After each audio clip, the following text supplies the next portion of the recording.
Hello everyone, I am from Anand Rao academy. आज का जो टॉपिक है वो है इंडियन क्लाइमेट या जलवायु। ये टॉपिक जो हेल्पफुल होगा वो सभी एस्पायरेंट्स के लिए हेल्पफुल होगा जो प्रिपरेशन कर रहे हैं UPPSC, UPSC, PSC, SSC, MPPSC, SI exam, Delhi exam, SI rail, Delhi SI railway and bank etcetera. इस टॉपिक में हम डिस्कस करेंगे पार्ट वन में। हम अबाउट इंडिया के बारे में डिस्कस करेंगे कि अब इंडिया में कौन कौन से स्पेशल फीचर्स हैं जिसके कारण हमारा इंडियन क्लाइमेट में चेंजेस आते हैं या परिवर्तन आता है। पार्ट टू में हम देखेंगे कि हमारे जो इंडियन क्लाइमेट में सॉलिड डिफरेंसेस है कि इंडियन क्लाइमेट में जो हमारी इंडियन इंडिया है तो उसमें ये जो चेंजेस हैं, यहाँ पर टेम्परेचर कम है, यहाँ पर ज़्यादा है, यहाँ पर सम जलवायु है, यहाँ पर जलवायु नहीं है। तो इस टाइप से जो चेंजेस हैं ये क्यों हैं, कहाँ पर क्या क्या है, इसके बारे में देखेंगे। सेकेंड थिंग हम देखेंगे कि जो हमारे भारत की जलवायु को प्रभावित करने वाले कारक कौन से इंपॉर्टेंट कारक हैं जो जिससे हमारी जलवायु में इफेक्ट्स आते हैं, वो पार्ट टू में हम कवर करेंगे। पार्ट थ्री में हम कवर करेंगे दक्षिण पश्चिम मानसून के बारे में और उसके प्रभाव के बारे में। हम देखेंगे दक्षिण पश्चिमी मानसून क्या होता है, इससे किस टाइप से हमारी देश में वर्षा होती है, और साथ साथ में इसमें इससे कौन कौन से एमसीक्यूज बनते हैं, कौन कौन से क्वेश्चन बनते हैं, क्योंकि लास्टली हमें एग्जाम क्रैक करना है। पार्ट फोर में हम उत्तर पूर्वी व्यापारिक पवनों के बारे में देखेंगे। पार्ट फाइव में हम जलवायु का वर्गीकरण देखेंगे। इसमें साथ में हम इसमें ये भी देखेंगे जेट जलवायु के बारे में देखेंगे। जेट वायु धारा क्या कहलाती है उसके बारे में देखेंगे। जलवायु का वर्गीकरण हम पार्ट फाइव में देखेंगे। पार्ट सिक्स में हम एमसीक्यू सॉल्व करेंगे। पार्ट सेवन में हम मेंस, जो हमारा मेंस एग्जामिनेशन है यूपीएससी का and UPSC as well as PSC का जो मेंस है, जो क्वेश्चंस आते हैं उन क्वेश्चंस को सॉल्व करने की कोशिश करेंगे। पार्ट एट में हम एमपी पीएससी में आएंगे। पीएससी का जो मेंस होता है उससे रिलेटेड या जो स्टेट जियोग्राफी होती है, स्टेट क्लाइमेट होता है, उसके बारे में देखेंगे कि फॉर एग्जांपल एमपी में किस टाइप की क्लाइमेट होती है, किस टाइप की जलवायु होती है, उसके बारे में हम डिस्कस करेंगे। पार्ट नाइन में हम सीजीपीएससी के बारे में डिस्कस करेंगे। हमारी जो हमारी छत्तीसगढ़ की ज्योग्राफी है वो किस टाइप की है, उस टाइप उधर पर कौन सी जलवायु पाई जाती है, उसमें हम कवर करेंगे। साथ साथ में हम इनके एमसीक्यूज भी सॉल्व करेंगे। चलो सबसे फर्स्ट में देखते हैं अबाउट इंडिया कि इंडिया में क्या कौन कौन से फीचर्स हैं। देखते हैं हम कि इसमें सबसे फर्स्ट में ऊंचाई मीटर में दी हुई है, जिसमें कलर देखा जाए तो ये कलर जो है हमारा जो ज़्यादा डार्क है वो उधर पर जो 1200 से मीटर से ज़्यादा होगा वो एरिया ज़्यादा डार्क होगा, धीरे धीरे कम होगा। आप देख रहे हैं कि ये जो पूरा एरिया है ये ब्राउनी कलर है, मीन्स ये इसकी जो हाइट है वो 1200 मीटर से अधिक है। लेकिन यहाँ का एरिया आप देख रहे हैं ये 6 मीटर टू 1200 में एरिया में आता है, मतलब यहाँ से हवा पास हो सकती है लेकिन यहाँ से हवा पास नहीं हो सकती। जो इधर से आने वाली हवाएं हैं वो इधर पर पास नहीं हो सकती, मतलब इंडिया में इंटर नहीं हो सकती। इसका क्या इफेक्ट आएगा जलवायु में हम आगे देखेंगे, लेकिन ये चीज होगी। सेकेंड थिंग इज दैट हम देखते हैं कि यहाँ पर हमारे ये है हमारा पूरब, ये हमारा पश्चिम, ये हमारा उत्तर, ये हमारा दक्षिण। हमारे उत्तर में हिमालय हो गया, दक्षिण में हमारा हिंद महासागर हो गया, पश्चिम में हमारा अरब सागर हो गया, और पूरब में हमारी बंगाल की खाड़ी हो गई। अब इनसे क्या इफेक्ट पड़ने वाले हैं, समुद्र से दूरी के कारण क्या इफेक्ट पड़ने वाले हैं जलवायु पे, ये भी चीज देखेंगे। इधर से किस टाइप से हम आर्द्रता को ग्रहण करते हैं हम ये भी देखेंगे। तो चलो सबसे फर्स्ट में हम आते हैं लोकेशंस कि हमारी इंडिया की लोकेशंस कहाँ पर है हमारे एशिया में, क्योंकि यहाँ पर भी एक कॉन्सेप्ट आएगा वो जब हम आगे देखेंगे तो वो उसमें काम आएगा। तो जो हमारी अगर देखा जाए तो ये है उत्तर, ये है दक्षिण। तो हमारी जो लोकेशन इंडिया की लोकेशन वो दक्षिण एशिया में है, दक्षिण एशिया को पूरा कवर करके रखा है। पश्चिम में यूरोप है, यहाँ पर भूमध्य सागर है, यहाँ पर काला सागर है, और यहाँ से जलवायु आती है, ठंडी जलवायु आती है। और जो हिमालय है हमारा ये वाला हिमालय, तो इनको इंटर पे नहीं होने दे देता। लेकिन यहाँ से कुछ जलवायु इंटर हो जाती है, कुछ जो हमारी ठंडी हवाएं इंटर हो जाती है, तो इसके कारण क्या इफेक्ट आता है इसके बारे में भी हम देखेंगे। यहाँ पर हमारा 0 डिग्री सेल्सियस है, यहाँ से कुछ हवाएं आती है, तो ये क्या इफेक्ट करती हैं इनके बारे में भी हम पॉइंट आउट करेंगे। अब देखते हैं कि हमारा जो भारत है वो हमने देखा कि यहाँ पर कर्क रेखा है 23.5 पे कर्क रेखा है। ये वाला एरिया उपोष्णकटिबंधीय एरिया कहलाता है। उपोष्णकटिबंधीय एरिया की खासियत क्या होती है कि यहाँ पर जो सभी अक्षांशों में सूरज की डिग्री, सूरज का जो सूरज एक बार वर्ष में एक बार 90 डिग्री पर होता है। मतलब ये इधर पर टेम्परेचर ज़्यादा होगा इसकी अपेक्षा।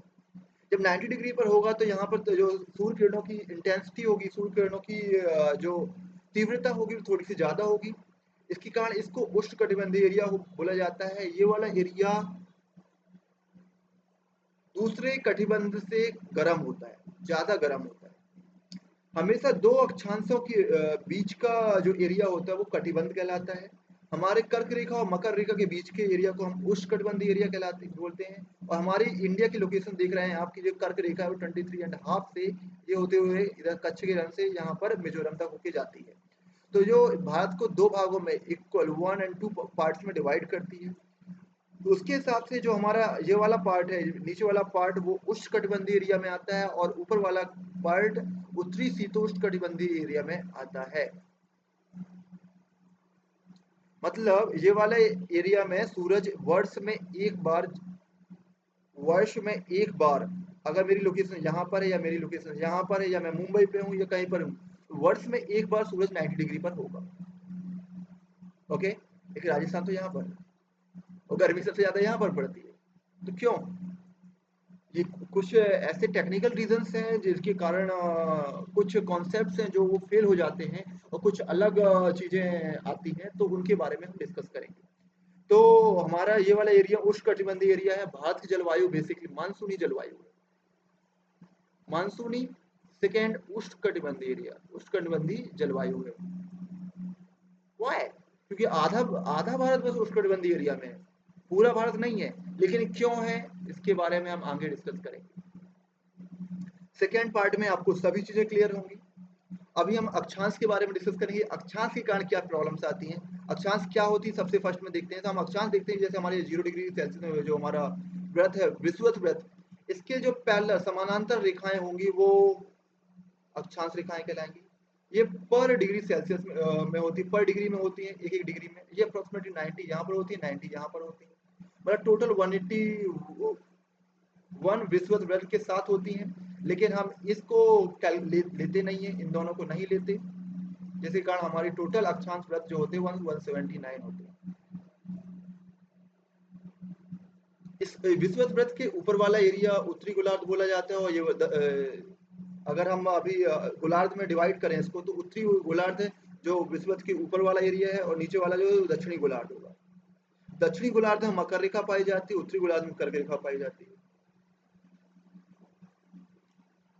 ये रेखाएं किसी स्थान के पृथ्वी के केंद्र से झुकाव को प्रदर्शित करती हैं, जो होती हैं। विषुवत रेखा दो बराबर भागों में डिवाइड करती हैं, और जो बराबर भागों को क्या बोला जाता है, गोलार्ध बोला जाता है। ऊपरी भाग को उत्तरी गोलार्ध और नीचे वाले को दक्षिणी गोलार्ध। ओके, उष्णकटिबंधीय मतलब ये वाला एरिया कहलाता है उष्णकटिबंधीय एरिया कहलाता है। 23.5 ये वाले एरिया को उत्तरी शीतोष्णकटिबंधीय एरिया, इसको दक्षिणी शीतोष्णकटिबंधीय एरिया।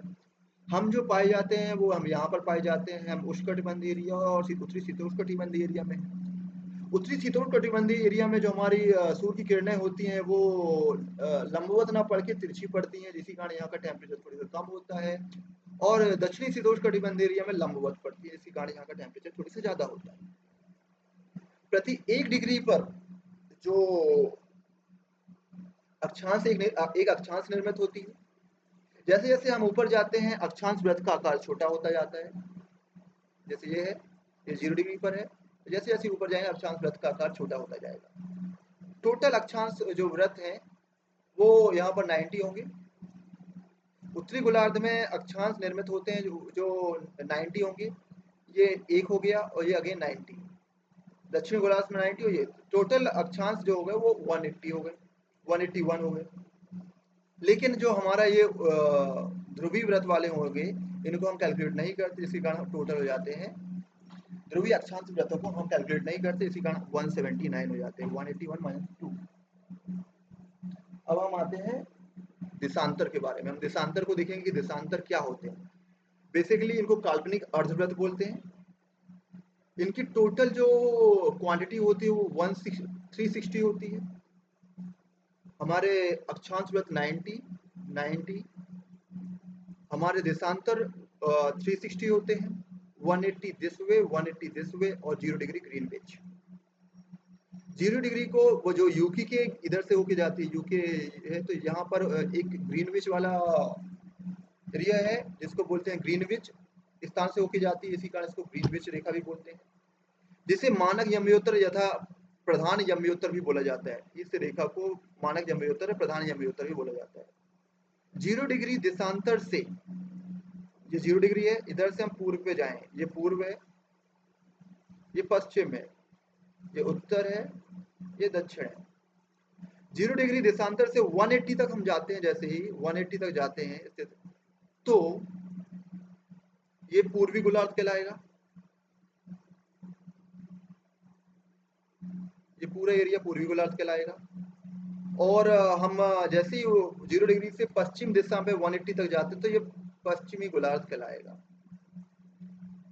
अक्षांश में डिवाइड किए थे तो ये उत्तरी गोलार्ध था, ये दक्षिणी गोलार्ध था।